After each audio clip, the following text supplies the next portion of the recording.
Does improvising make you nervous? Do you tense up when it's your time to take a solo? Well, many musicians struggle with fear of making mistakes or cannot really be creative in front of others. But the good news is that confidence can, of course, be learned, and at least at the beginning, it can also be faked, which could also be important to start. So in this video, I'll give you 3 very simple strategies to break free from hesitation and start playing with much more confidence. And stick around until the end, because I have one more bonus tip for you. And let's get into it now. So my first tip is to start simple. And I know it sounds obvious, but you would be surprised how many people in a stressful moment start playing way too many notes and start like already up here with the energy.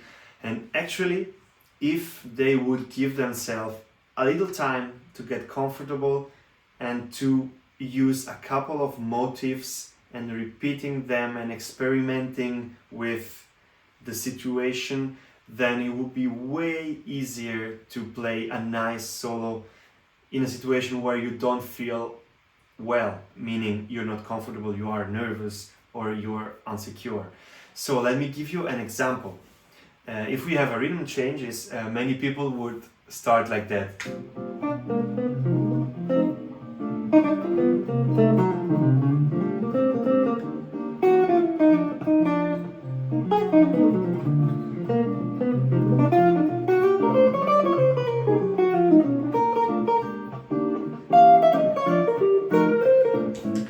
Now it's fine, but where do you go from there if you want to play a couple of choruses, right? Why not starting like this?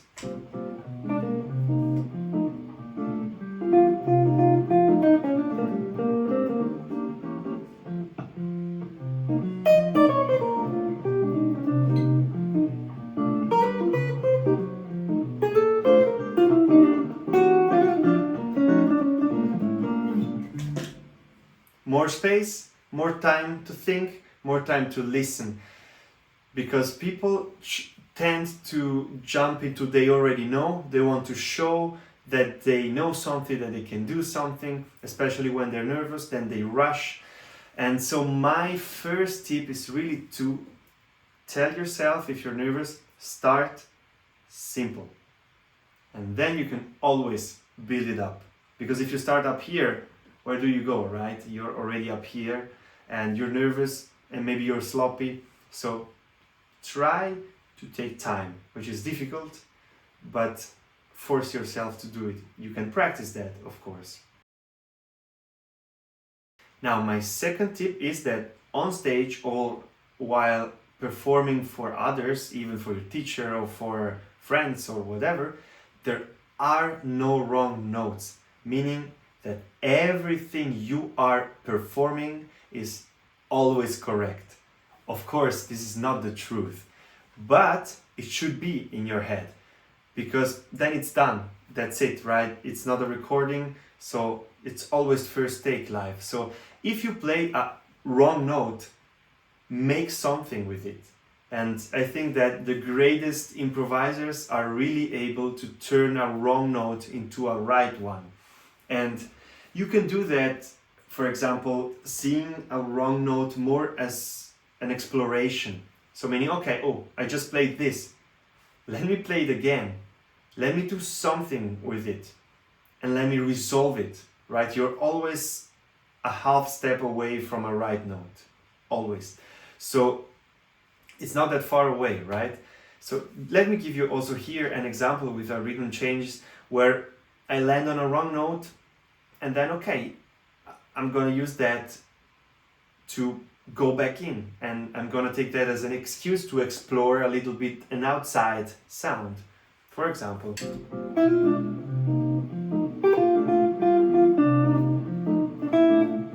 oops.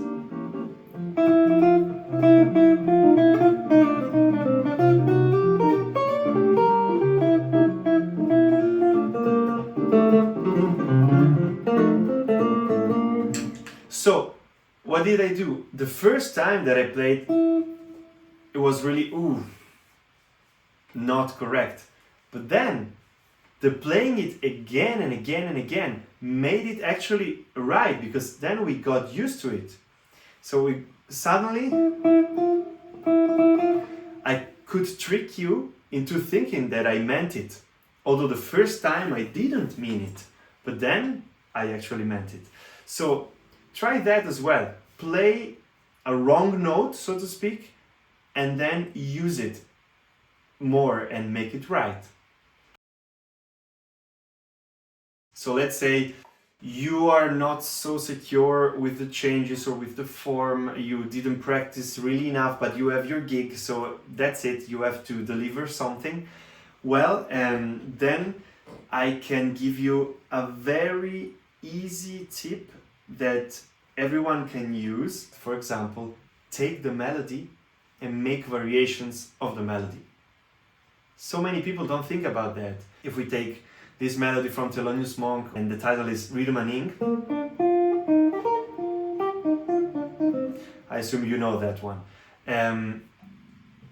You already know that all these notes are correct or sound good over these changes. So why not using exactly these notes that you already know from the melody to make a solo? Let me demonstrate it to you.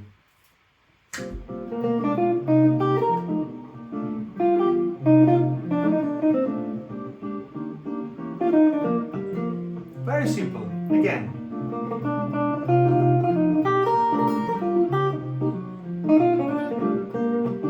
Give yourself a little time to come in. Then maybe you do something else.